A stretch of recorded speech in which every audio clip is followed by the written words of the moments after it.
ಮುಂಚಿತವಾಗಿ ಎದ್ದು ನಿತ್ಯ ವಿಧಿಗಳೆಲ್ಲ ಪೂರೈಸಿ ಈ ಮಟ್ಟವಾದ ಠಾವಣಿಯನ್ನ ಸೇರಿದ್ದೇನೆ. ಅಯ್ಯ, ನನ್ನ ಹುಟ್ಟೆ ಒಂದು ವಿಸ್ಮಯ. ನನ್ನ ಹುಟ್ಟು ವಿಸ್ಮಯ ಯಾಕೆ? ಇನ್ನೊಂದು ಕಾಲದಲ್ಲಿ ಈ ದಾನವನ ಕುಲವೇ ಇಲ್ಲ ಎನ್ನುವಂತಹ ಕಾರಣಕ್ಕಾಗಿ ನನ್ನ ದಾರಿಯಾದಂತಹ ತ್ರಿಮೂರ್ತಿ ಶ್ರೀ ಅವರು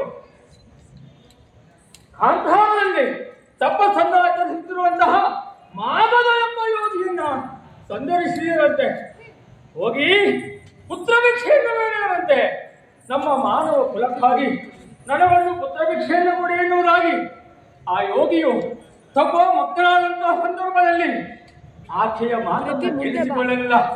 ಬಿಡುಗು ಭಿನ್ನಾನದಿಂದ ಆ ಯೋಗಿಯ ಕಣ್ಣನ್ನು ಧರಿಸಿದರಂತೆ.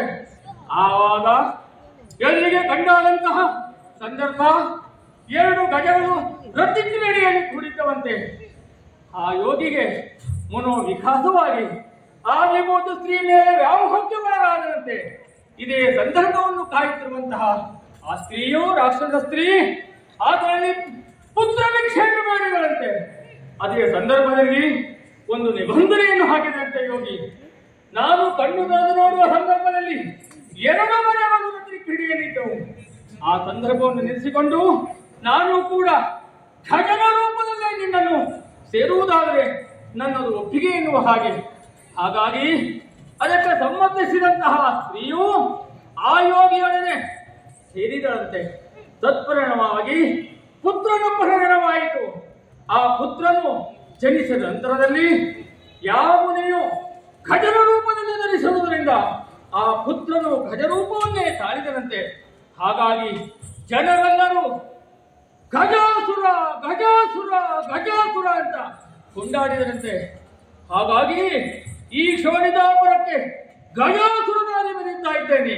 ಶುಕ್ರಾಚಾರ್ಯರ ಆಶೀರ್ವಾದದಿಂದ ವಿದ್ಯಾವೃತ್ತಿಯನ್ನು ಕಲಿತು ಸನ್ಮಂಗಲವನ್ನಾಗಲಿ ಎನ್ನುವ ಹಾಗೆ ಶೋಣಿತಾಪುರವನ್ನು ನೋಡಿಕೊಳ್ತಾ ಇದ್ದೇನೆ. ಹಾಗರ ಒಂದು ವಿಚಾರ ಈ ಶೋಣಿತಾಪುರಕ್ಕೆ ಸೀಮಿತವಾಗಿರಬಾರದು.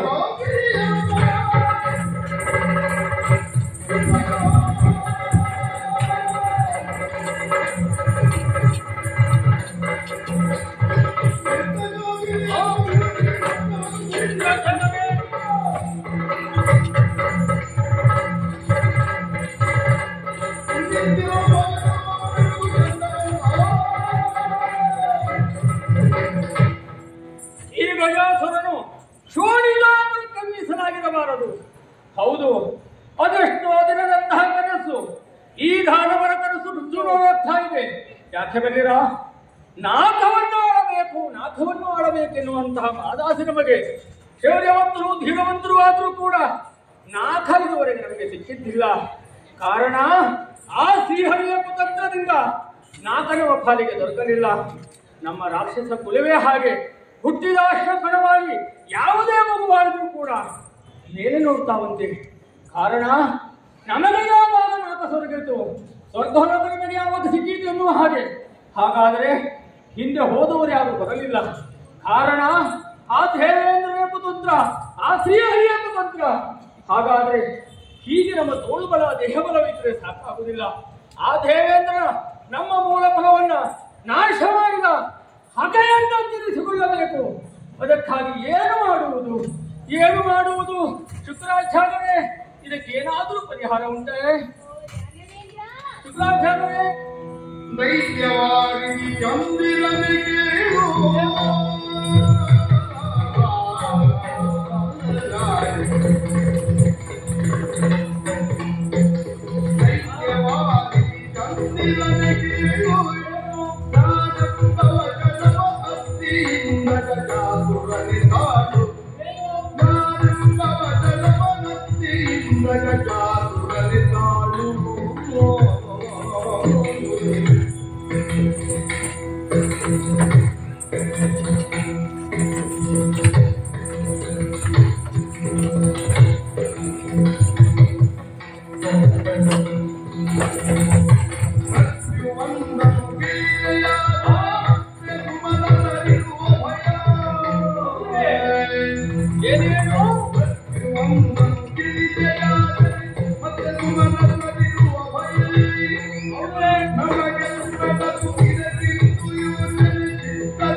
ತಪ್ಪಾಗಿದೆ ಗುರುಗಳೇ.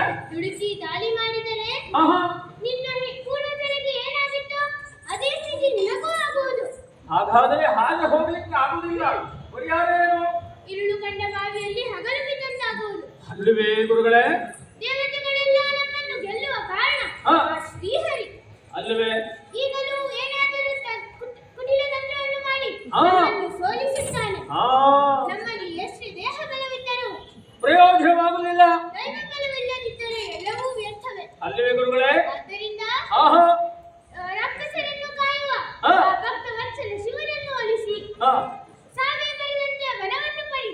ಆಗ ಸುರಪುರ ಅಮರಾವತಿ ನಮ್ಮ ಕೈವಶಗೊಳ್ಳುವುದು.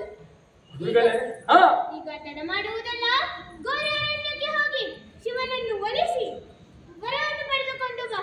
ಹೋಗು ಮಗು. ಗುರುಗಳೇ, ಎಂಥ ಮಾತನಾಡಿದಿರಿ. ದುಡುಕಬಾರದು. ಹೌದು, ದೇಹ ಬಲ ನಿಮಗೆ ಸಾಕಾಗುವುದಿಲ್ಲ. ಅವನಿಗೆ ಶ್ರೀಹರಿಯ ಬಲವಾದರೆ ನನಗೆ ಶ್ರೀಹರನ ಬಲವನ್ನು ಒಲಿಸಿಕೊಳ್ಳಬೇಕು. ಹಾಗಾದರೆ ಹೀಗೆ ಆಗುವುದಿಲ್ಲ. ಹೀಗೆ ಹೋದರೆ ನಾವು ಸೋಲ್ತೇವೆ, ಅಥವಾ ನಮ್ಮ ಕುಟುಂಬದವರಿಂದ ಹೋಗಿ ಸತ್ತಾಗಿ ನಾನು ಸಾಯಬೇಕಾಗಬಹುದು. ಶೌರ್ಯದಾಪರಿಂದ ಸೀಮಿತವಾಗಿರುವಂತಹ ನನ್ನ ಆಡಳಿತ ನಾಗಕ್ಕೂ ಆಗಬೇಕು ಅಂತಾದ್ರೆ ಹರಣ ಕುರಿತಾಗಿ ತಪಸ್ಸನ್ನಾಚರಿಸಬೇಕು. ಹರನಿಂದ ವರವನ್ನು ಪಡೆಯಬೇಕು. ಅದು ಯಾವುದು? ಮೃತ್ಯುವನ್ನು ಗೆಲ್ಲುವಂತವರ. ಗುರುಗಳೇ, ನೀವು ಹೇಳಿದ ಮಾತನ್ನು ಶಿರಸಾವಹಿಸ್ತೇನೆ. ಇನ್ನೂ ತಡ ಮಾಡುವುದಿಲ್ಲ. ನಿಮ್ಮ ಅಪ್ಪಣೆ